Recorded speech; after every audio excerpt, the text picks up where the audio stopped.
Padugay madungog ninyo ang pamahayag karon sa tuang mga sa atong igsuon sakop sa piniling nasod gipasig uli o giluwas pagyud no mao ba na mao nang na ni intando ato ang mga igsuon mao nang na pero ato siyang hatagag higayon dayon magsunod dayon sayo pa man po no alas 3 pagkapin alas 3:30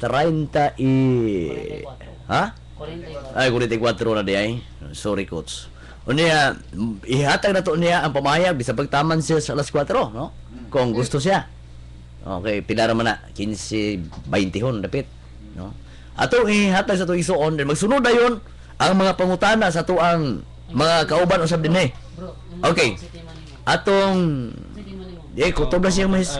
Oo. Roma 3-2. Ang Okay, atong ihatag niya ang higayon, Brad. Teresito Roble. Bueno, daghang salamat sa tuwang mabti kong moderator sa Dialogos Kamatran DX sa DXDD Samis. O labi na gid sa atong mga kauban karon nga subaybay nining atong istasyon murag tapok-tapok na mo karon diha. Bahin ni ato ang Dialogos Kamaturan diha sa Kabukiran, Kalungsuran ug sa lugar nga mga kasikbit nining ato ang lugar sa kinatibuk ang nasod.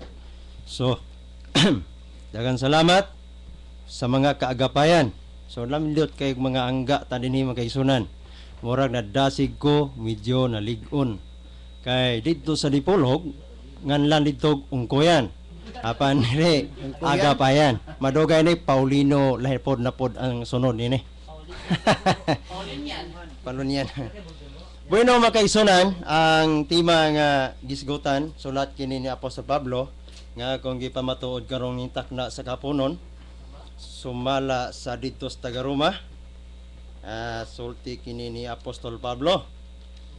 So ato gining ibiblikal nga dili memorya kay di man ta hanas ining pulong sa Dios pas mitaha gitong memorya.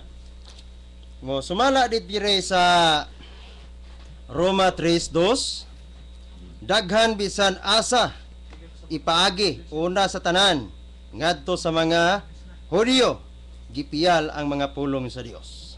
So diin gipiyal ang pulong sa Dios mga kaisunan gikan sa mga Hudyo ang pagpiyal kaniadto sa mga pulong sa Dios. Ang pulong sa Dios nga gituan sa pinili nga nasod dili mahitabo nga mahitabo nga matawag ginatog pirated. Nga naman kay bisan gani diya sa propeta Isaias 8:16 ingon dito nga patiki ang akong mga tinun-an kay kini giha sa akong kasuguan. Sa ato pa, ang pulong sa Dios human gipiyal gikan sa mga Hudyo. Gipatik ngadto siyang mga tinun-an. Wa magisgot unsang tinun-an na apan gikan sa Hudyo ang gisgotan sa Roma. Ingon po dito sa Isaias 34 versikulo 16. Ingon siya, susiha niyo sa basahon ni Jehova. Og basaha, walay makulang siyang kauban. Kay ang espiritu mo'y nagtigom kanila. So di may tabo makaisunan nga ang pulong sa Dios ning giguptan karon sa ato ang gituhuan nga mahog og pirated. Nga naman, ang espiritu sa Dios may nagtigom. Ug walay nakulang. Ang nakakulang ni makaisunan kay wala man tay Bible sa ato ang mga kaisunan. Kato silang barok, tubet, mo ni nakahog og nahog og pirated. Pero para namo mga piniling nasod, sultihan dala mo. Kanang gisgutan sa wa diri sa atong Bible. Basta kay alang sa kayuhan diha sa atong Ginoong Hesukristo. Alain dito kang Ginoong Hesukristo. Dili mahitabo nga supako na muna.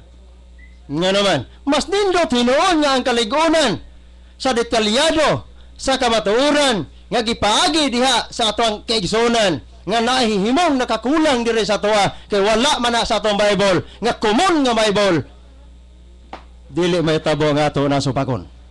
Nga naman, basta kay nagsubaybay sa gisgutan pinaagi sa atong Ginoong Hesukristo. Gawas ko siguro ang gipagi, makasalaag, makadaot, makadili, makahatag og kayuhan sa mga tao nga buot mangandoy sa kinabuhi dito sa tong Jesus Christ. wise siguro ko nga delikado. Pero para na mo, basta kanang mga pangalana nga wala sa mong Bible, silang barok nga gisgotan, dili mi masupag ana. Basta kayuhan kaugmaon alang sa mga taong nangandoy nga magkinabuhi dito kang Ginoong Hesus. Di ba? Inon ana ang batasan dinhi namo nga mga piniling nasod. Pero sa uman, para ninyo ba't natupad lagi sopak mo ana? Puwa siguro to kasabot. Nganong gisopak mo? Kay wa kinsagoy tao nga nakasabot unya mo sopak. Kana kay misopak, wa kasabot. Para namo mga piniling nasod, kay sumala sa Isaias 34:16, walay na kulang. Matod pa si propeta Isaias. Dili gud siguro mahitabo nga si propeta Isaias nga mahimo silang kaaway gawas kun managlahi ilang interpretasyon sa padulngan kung ang tao gustong magkinabuhi dito kang Kristo. Pero ang pagkinabuhi ini nakakulang sa Bible, ining common nga Bible. Unya kaaway di kang propeta Isaias o kadtong nga wala diri ining Bible, kaaway pod silang propeta Isaias. Entonces delikado. Pero kay wala matod pa maayo man ang ilang interpretasyon. Kay matod pa sa Amos 3:3. Magakuyog ba ang duha gawas ko magakauyon? Karon kay nagakauyonan may sila. Ang buhay nga Dios sa atong mga kaigsunan nga gituhuan, Dios pud sa piniling nasod nga gituhuan usab. Pareho ra. Walay ingon nga nahimong lahing Dios kundi usara ta ka Dios nga atong gilawman. Gani matod pa sa uban, ipasupak. Matod pa dito. Unsay giingon sa ni Giniso sa 1:6 bersikulo 63 ngadto sa 64 ba? Ang pulong naghatag og kinabuhi. Sa to pa kay ang pulong kamatuoran resulta sa kinabuhi. So diha na makuhaan nato og kutlo sa atong pagtuo pinagi sikad sa pulong sa Dios. Kay ang pulong mong may maghatag og kinabuhi uban ang kamatuoran. O niya ang kamatuoran may result og pirated, posible kayo. Di na maghatag og kamatuoran. Gawas kon kaaway lagi ang gisgutan dinhi sa balang kasulatan. Pero tayo ko maayo man kapila na to na ko madungog nga kaduhanang gipagi sa atoang dialogos kamatuoran. Maayo man ang dagan sa mga pamaagi. Dili man makahatag og kadaot. Dili makahatag og dili mayong buhat. Kung dili kung motoo ang mga tao, labi na kamong naminaw. Kung tuhuan ninyo ang pulong nga makahatag og kinabuhi, posible di ninyo tuhuan.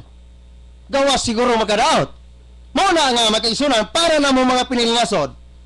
Dili may tabo nga kikining duha nagkalambigit nga nagkauyunay. Nganuman, basta ang dagan pinagi diha kang Kristo maayo ug angay nga sundan sa mga tao kung gusto ang mga tao magbag-o silang kinabuhi. Kay kadaghanan sa atong nasod, daghan kayo nga wala pa diha sa atong Kristo, wa pa magbag-o diha sa iyang mga binuhatan sa kanhing mga panahon. Muna nga, para na mo mga piniling nasod, dili mi manaway anang wala sa mong Bible. Di man namin batasan sa gitudlo sa tong Ginoong Hesus. Kay gumapay batasan sa tong Ginoong Hesus, angay siguro sa wayon kung manaway po ka, o niya ang pagpanaway, dili di o haom di sa tong Ginoo, pinaagi sa pagkinabuhi, detalyado, dalan, kinabuhi, dalan sa katarong, dalan sa kabaguhan. Ngano imo man nang gubon? Ngano imo man nang sawayon? Muna nga, pasen po siguro napiktahan ta, kaya nga naman, daghan yun siguro, ganitong mga panahon, ining dialogos ka pagtuo, nga gisupak-supak po siguro na. Muna nga nangusog po sila, bahin din nila sa tuwa, mapiktado po ta, tungod kay wa masabti. Muna mga kisunan, ingon dito, sa Ecclesiastes 12, unsay giingon ni Ari Solomon? Ecclesiastes 12 versikulo 13. Kini mao ang katapusan sa butang, ang tanan nalungog na. Kadlok ang Dios og bantay ang mga sugo kay kini mao ang tibok katungdanan sa tao. Tiya mo na ang pulong sa Dios katungdanan, way kulang, kompleto. Nga naman, tibuok. Lingaw madiya sa Ecclesiastes, kini mo ang katapusan sa butang.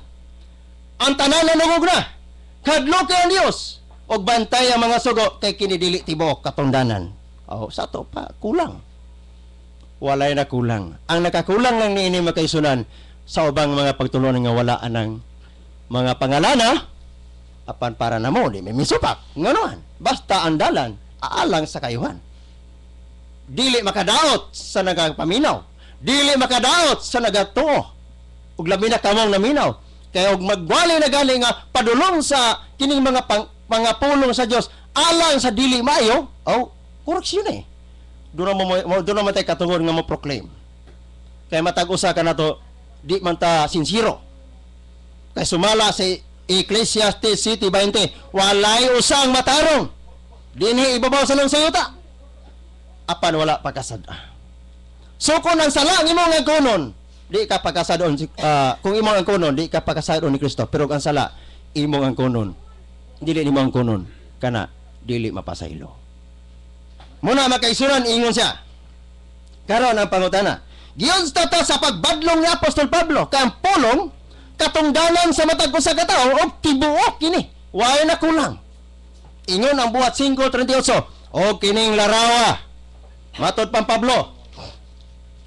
Matod pa niya. O kining larawa. Iya lamang. O kining paning kamuta. O labot nining karon sultihan ko kamo. Ayaw ninyo paghilabti.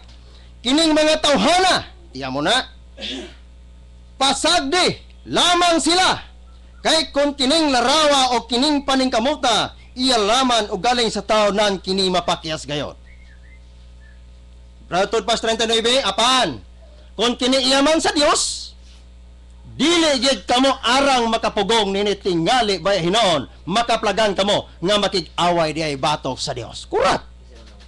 Muna makiksunan nga, makuyawan ka. Kung atong sawayon, kay wala lagi sa Biblia, ang mga pulong uban nga mga gitidali dire. O niya atong supakon, atong paminahon ang dalan, ang katarungan kung makahatag bag kayuhan. Gawa siguro, kung ang pulong, dili makahatag og kayuhan kana. Atong paminahon niya, tapos, padulong dito sa paghubog-hubog, padulong sa pagpangawat, padulong sa pagkarnap-karnap sa mga buhat nga dili maayo nga makapahimuot sa atong Ginoo. Now, makadaot ka na. Pero maayo gani ang atong mga pulong. Matod pa, makig-away. Kung ingno na to ana ang pulong sa Dios, kaaway ta sa Dios. Diba? Matod pa, ayaw ninyo paghilabti. Kay kining larawa ila mang sugaling sa tao nang kini mapakyas. Ingon siya. Sumala sa Efeso 5:6, mismo galing si Apostol Pablo. Ingon si Pablo, ayaw kamo patunto sa mga pangatarungan nga walay pulos. Kung kasagaran karon god ang pulong sa Dios, di gid sila mo to. Insya nga, kining Biblia ninyo inudalan, di ko mo tuwa na kay binuhat nagtao. Matod pa nila, binuhat nagtao. Tinod, tao, wa man sigupoy kabaw nga mohimo ini. Tao man yun, pero minanduan sa Espiritu. Kung dili ka mamanduan sa Espiritu, imposible ang tao makahimo lang ug yanong-yano lang aning pulong sa Dios. Gawas sa minanduan sa Espiritu. Muna makaisunan ingos Pablo, ayaw ka mo kapatunto sa pangatarungan nga walay pulos. Pablo ginamulong, dili si Ruble. Kung dili si Apostol Pablo mo'y nagpulong gikan sa akong pagisgot hantod sa propetang Isaias hantod pagka Haring Solomon. Ingon pagisadugang ba sa Galacia 1:12. Unsay girason ni Apostol Pablo dito sa taga Galacia? Ingon siya. Galacia 1:20. 12. Kay wala ko kini dawata gikan og tao, ni gikatudluan ako, may tungod ini kundili pinagi sa pagpadayag gikan kang Ginoong Jesucristo. Tiyan mo na, ang pulong sa Dios wala gikan nga gidawat og tao, kundili gikan sa mananduan sa Espiritu o gikan kini sa tong Ginoo sa iyang pagpamahayag nga gihatag ngadto sa tao.